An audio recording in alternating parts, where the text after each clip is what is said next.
আজকের রেসিপি রুই ধনিয়া। নিয়ে নিয়েছি রুই মাছগুলোকে ভালো করে লাল করে ভেজে তুলে নিলাম। নিয়ে নিয়েছি ধনেপাতা, রসুন কুচি, আদা, কাঁচা লঙ্কা, পেঁয়াজ কুচি, টক দই। একটা মিক্সি জারে নিয়ে নেব রসুন কুচি, আদা কুচি, কাঁচা লঙ্কা কুচি আর ধনেপাতা দিয়ে অল্প একটু জল দিয়ে একটা পেস্ট বানিয়ে নেব।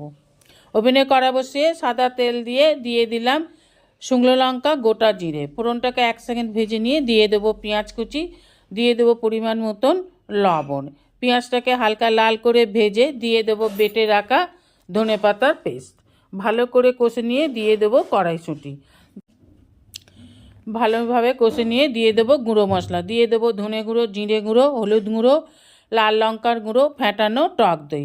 ভালোভাবে কষে নেব। দিয়ে দেবো পরিমাণ মতন জল। একটু ফুটে উঠলে দিয়ে দেবো মাছগুলোকে। ফুটে গেলে নামিয়ে নিলেই তৈরি রুই ধনিয়া।